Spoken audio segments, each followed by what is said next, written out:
Good morning, everybody, and welcome back to another one of my videos. I'm actually going this weekend to get my Olympic Lifting Level 1 Coach Certification. So I figured this would be a good time to talk a little bit more about Olympic lifting.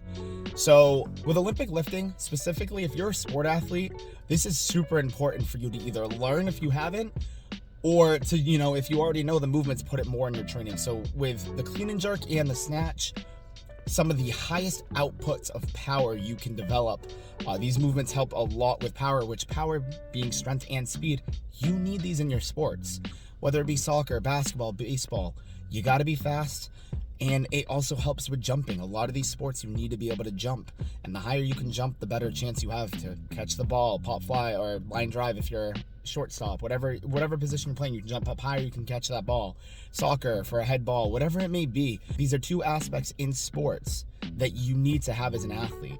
The other thing too is if you're somebody, say you're in high school right now, by the time you get to college, if you go to college and you do sports in college, you're gonna be seeing either the clean, the jerk, or the snatch, or all three in your programming for strength and conditioning, because that's how important the movements are. If you can safely learn these movements now, you're gonna be a lot better off when you get to college for a couple of reasons. One, these movements are a learning curve. There's a lot of technique work that comes with them.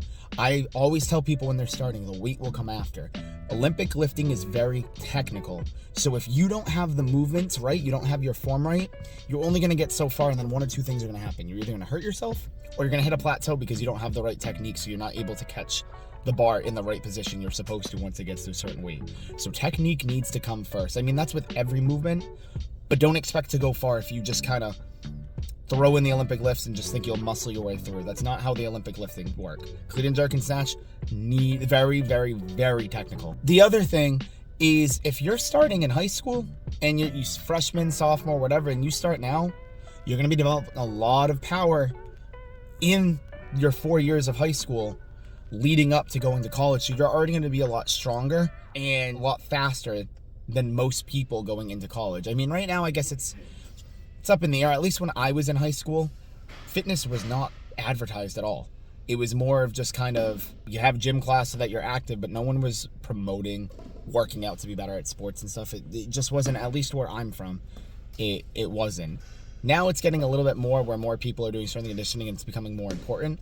But still, I think there's still a big gap where not enough people are doing it, and that can just get you ahead of people. So guys, another fact on why Olympic lifting is super important is bone density. You get hit or anything like that, if you're very easy to fracture or break a bone, you're out for your season. Weightlifting helps strengthen that, especially with female athletes. They're more at risk for osteoporosis.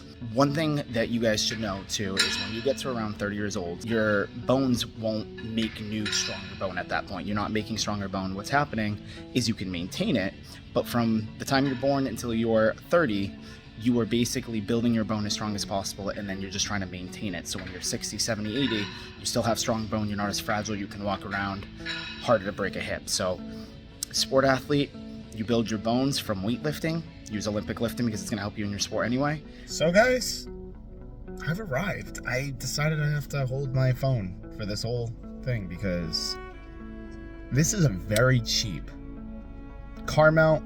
I got it $5 below and it worked for a while, but now it just keeps dropping within like 5 seconds of me talking, or there was a video I went for like 4 minutes talking and I wasn't done yet and it dropped and I was like, great, now I gotta do this all over again. So don't buy these things at $5 below. You know what? Just invest. Invest in getting something that works well. This thing sucks. Anyway, we are here this morning. It's actually, you know what's funny? It's a CrossFit gym, which is where I pretty much started my career, at least with lifting and stuff. I was working out in my dad's garage, but I don't count that kind of where I started because I didn't do it for long. And then I ended up joining a CrossFit gym. And that's where I ended up just being like, okay, this is what I want to do. This is where I want to compete. I want to do this for, a career. So I went into exercise science for my master's degree and went for the certifications, all of that. So now I'm back at a CrossFit gym to get my Olympic lifting certification, which is where my whole Olympic lifting journey started. So I think that's kind of cool. But we're here a little early. Just figured I'd let you guys know. I can't really, you know what? We're gonna try. Maybe if so that's kind of the best way I can show you. It says CrossFit over there. This is the building right here. a lot of CrossFit gyms, you'll realize, are like storage houses and stuff, because it just has a lot of room. You can drop the weight. It's just, that's kind of what they're built for. But this is the first day of the Olympic lifting. Wanted to make sure I showed them. I got my little national switch. I'm literally choking myself to try to show you guys. My university and under 25 nationals hoodie from when I went to Vegas and placed second. Thought it fit the theme. So guys, I am done with day one. Honestly, if you are someone that wants to learn Olympic lifting and you kind of have any interest in, having a certification, whether you want to be a personal trainer, or I know there's another certification you need, you can't get by with just this one, I believe. But this, so far, day one, they really go in depth teaching you the Olympic lifting moves, and because you're learning how to coach it, and in the style of learning how to coach it, you're learning on how to correct stuff, which means as you're learning as an athlete, then you'll learn how to correct yourself and what to look out for and what not to do. It's really worth it for your USAW Olympic Lifting Level 1 certification, because they really dive in and go in depth with these movements. With competing in Olympic lifting specifically, having my master's, coaching for as long as I have. I started coaching at 18. I'm 27 now. A lot of it is just going over stuff that I already know. So it was very, very, very beginner stuff, which is again why I'm saying it's a good certification to go for if you're trying to learn and you are a beginner. But I do think that there were a couple things that I did kind of look at and that's another way to either explain something or another way to look at it. Or so I am learning stuff still. It's still things I already knew, but just maybe different cues or different ways to look at how to correct movements, stuff like that. But overall, it was very good. Just hanging out, meeting new people, and getting some lifting. And it's actually kind of sparked me wanting to compete again. That'll be for another video. Maybe you'll see me come back and be like, all right guys, I'm competing, or that might never happen. I don't know. But yeah, that's pretty much day one. We had lectures, so it was PowerPoints. We sat for an hour or so, had a break, sat for another hour, had a break. Then we went to lunch, and it was an hour lunch. Then we came back and we started getting to the practical stuff. So then we were doing all snatch work, then we saw another lecture on the clean, then we did clean work, and then we finished off with our last lecture. So it is a long day. I would believe 9:15 till 4.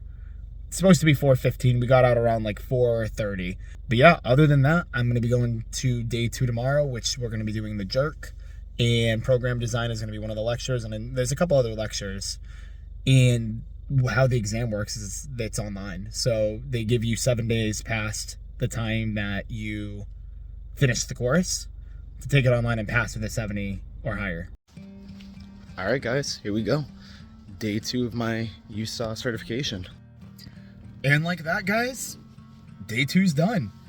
So today was mostly, we went over split jerk, a lot of technique with that. We did the jerk lecture, doing the actual jerk, we had another lecture, and then it was just kind of exam review and stuff like that, just so that I had any questions and stuff that we need to think about, and then that was it. So overall, it was a great experience. I made some friends and just had some fun doing weightlifting. Also, I'm really craving wanting to compete again. I don't know yet. I'm not going to sign up for that because I don't know with where I am if I want to put in as much time as I used to for competing. I think I need a couple days in the gym of trying to put in these movements and see if realistically I want to go back. 100% guys, this was a great weekend. And if you're somebody who's, any kind of athletic training or exercise, or you just want to get better at the Olympic lifts and certification would be helpful, definitely check out the USAW Level 1 coaching course, because they will go into in-depth of how to do the movements and stuff like that. So that way you're actually learning how to do the movements properly and correctly, and you're not going to hurt yourself. Thank you so much for watching this video, getting till the end. If you could like and subscribe, I would appreciate it. I want to be doing a lot more Olympic lifting videos, whether it be competition if I go back into it. I'm not, but you might see me do competition, but more educational videos. Maybe I'll put some tips and tricks and what to look for on your clean and jerk and snatch, specifically Olympic lifting movements, so that if you do them, you can kind of film yourself and understand what you should be looking at and the most common mistakes. That way you can look for it and try to fix it. But yeah, we'll see where we're going on the exercise side. But again, thank you so much for getting to the end of the video, and I will see you in the next video. Also, I can't believe I forgot to mention this. Real quickly, a little add-on to the course I went to. There was a company on the side, and they said, thanks for attending. And it's called Nuts and More. Protein, cookies and cream peanut butter. I've never heard of that in my life. So, I love cookies and cream. Like anything, ice cream. I guess that's, what other flavors are there? Well, like protein bars, like anything that's cookies and cream, we'll just say it that way, I absolutely love. Peanut butter, I'm obsessed with. And now there's a cookies and cream peanut butter? Like what? So in one of my videos, I'm gonna have to give a review so that you guys can know what this tastes like. I've never heard of this type of flavor. I could just not be very observant when I go to the store, but never heard of cookies and cream. So wanted to just throw that quickly into the video. All right, cool, thanks.